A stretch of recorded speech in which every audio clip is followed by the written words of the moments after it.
The teacher who saved Apple wasn't who you think. It wasn't a college professor who taught Steve Jobs about computers. It wasn't a business mentor who showed him how to build a company. It was a fourth-grade teacher named Imogene Hill who saw something in a failing, angry 10-year-old that nobody else could see. And what she did changed the course of technology forever. This is 1965. Steve Jobs is in fourth grade at Montaloma Elementary School in Mountain View, California. But he's not the visionary we know today. He's a problem child. Steve is acting out in class, pulling pranks, getting into fights. His grades are terrible. His teachers don't know what to do with him. Some have even suggested he might need special education. He's been through 3 teachers in 2 years. Each one has essentially given up on him. Then he gets assigned to Mrs. Hill's class, and something very quiet, very simple happens that will echo through decades and touch billions of lives. But first, you need to understand what kind of kid Steve really was. Steve Jobs was adopted when he was 7 months old.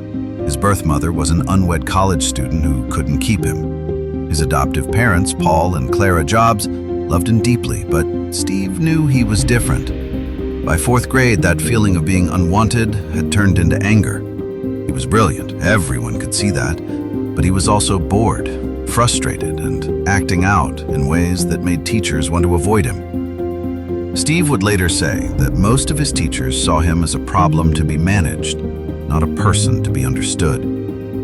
Then came Mrs. Imogene Hill. Mrs. Hill was different from the start. On the first day of class, instead of laying down rules or talking about curriculum, she did something unusual. She asked each student a simple question. What are you curious about? When she got to Steve, who was slumped in his chair expecting another lecture about behavior, she waited.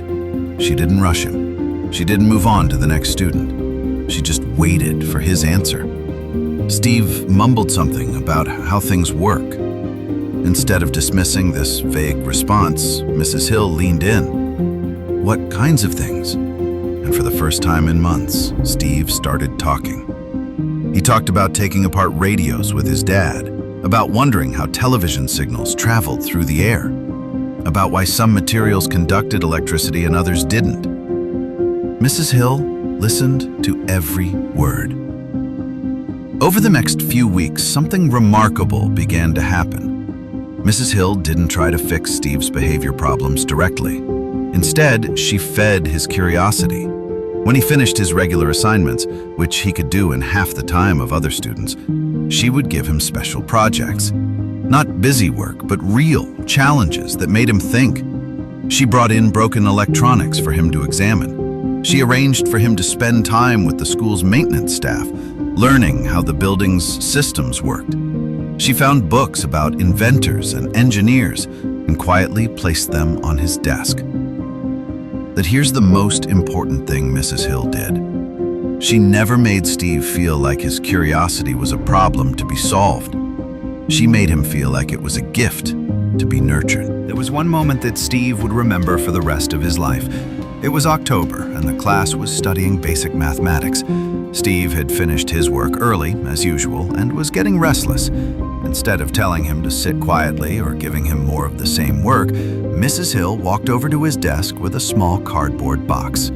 Inside were dozens of electronic components, resistors, capacitors, small motors, wires, things that meant nothing to most fourth graders, but were fascinating to Steve.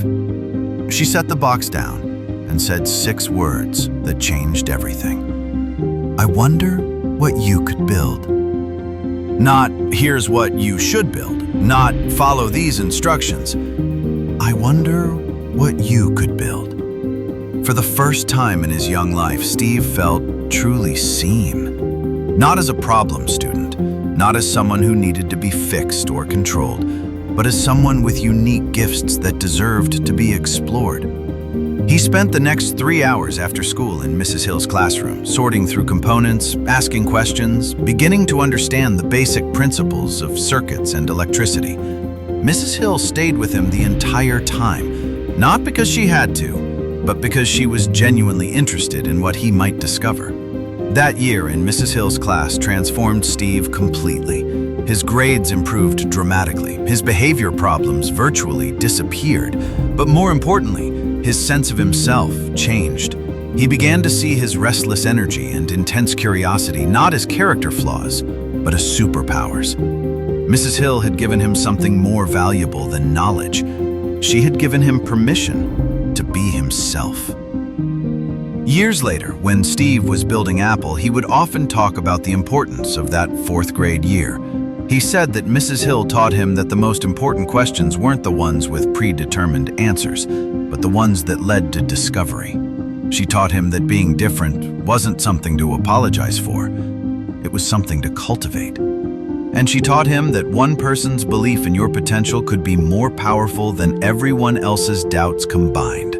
Here's what makes me smile about this story. Mrs. Hill probably had no idea she was saving Apple. She wasn't trying to create the future of technology or revolutionize personal computing. She was just doing what great teachers do. She saw a child who was struggling, and she chose to look for his strengths instead of focusing on his problems.